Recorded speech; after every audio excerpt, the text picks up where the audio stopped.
Let's talk about how what we call nudging or push and pull technique. This push and pull technique is real simple. Let's assume that you realize your client actually will pay more money. You realize they live in this big mansion, they live in this huge place, they work for this, they're the CEO of a major corporation, and you know they'll actually go for more money. So, I say my fee is $500, and they don't hesitate. They go, okay, that's fine, $500 is great. Here's what I would say to that. If they say no problem, $500 is fine, send me the paperwork, let's get this going. You can always add value to that. You can say, well, that's my $500 basic show. But if you want me to produce some rabbits later on or some doves, depending on what you do in your act, if you want me to use animals in the act, let's say you're doing a kids show and the parents want you to come out and they say, well, what do you charge? Say, well, $150. And they go, well, that's fine, $150. Well, that's fine. That's my $150, my basic show, my magic and something like that. I do my 20-minute act and something like that. The kids have a great time. And it's interactive. But if you'd like me to do something with produce a rabbit and the doves, and the kids can play with the rabbits later on, well, that obviously adds a little more to the fee, and it's called actually adding value to the act. And of course, the parent will say, well, how much more is that? Well, that's $50 more. And, well, it's $200. To them, it doesn't matter. The kid's going to be happy. It's one of them going to be 8 years old again. So you can always go up like that by adding more value to it, or saying to them, that's for my basic show. For my premier show or my platinum show, if you'd like to have more, then of course the fee is a little bit higher. And of course you determine what fee is comfortable for you, okay? I'm just giving you some ballparks here. Let's assume it's the other way. You say it's $500, they go, well, that's just way too high, it's not in our budget. Keep in mind the word budget doesn't mean they can't budge, okay? Doesn't mean they can't, it's right there in the word budget. It means they can't budge. A budget is made just like that. It's not solid, not set in stone. They may say something like, well, that's way too much. Or the other guy, we just called, is only charging $100.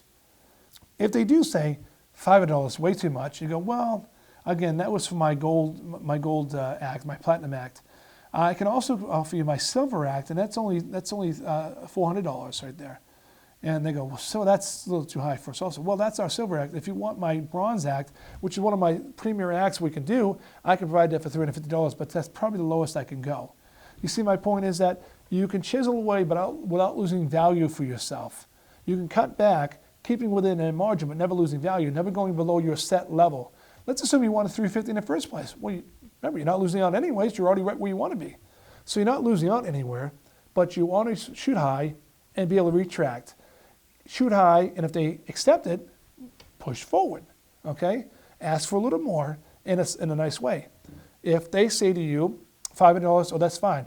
Well, that's for my bronze act. That's one of my most revered acts. But the acts that we do that people really like the most is probably our silver to our gold act. And if we really want that, and of course you use any term you want, then of course that's going to be our $650 to our $750 bracket. If that's comfortable for you, I promise your guests will be really happy, okay? And then, of course, now they have room to understand. If they take the $500, you're still right where you wanted to be. If they don't, then and they move ahead, then you're even happier than you were before. I hope you understand what I'm saying.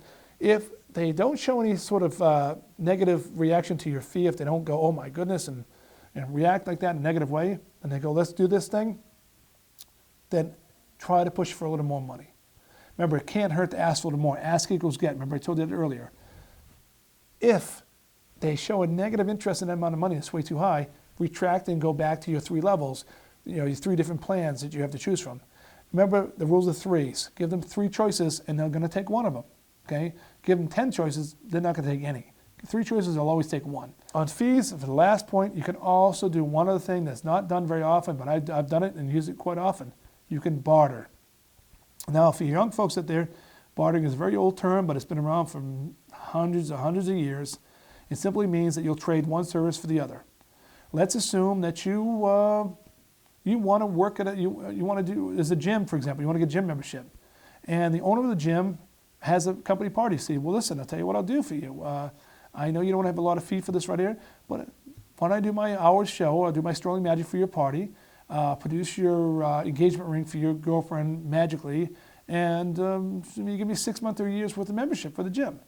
Now, to him, it's nothing out of his, remember, it doesn't cost him anything because it's just you walking in the door. But you can be anything. You can negotiate for new tires for your car and do a show.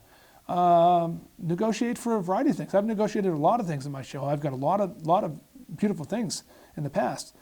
But whenever you do a negotiation, it has to be a win-win for everybody. They have to get what they want, which means the great entertainment, but you have to get what you want, which is some sort of payment, whether it's financial, exposure as far as a really something you use in your media kit, or something tangible you can take with you, whether it's a gym membership, a new car, free dinner for a year at the restaurant, whatever the case may be. It has to be a win-win for everybody across the board. Otherwise, it's not a good negotiation for anybody, okay? So that's it. I hope you get some valuable information from this. Feel free to check back with us. My name is Brian Campbell, the Magic Guy for PenguinMagic.com. Have a great day.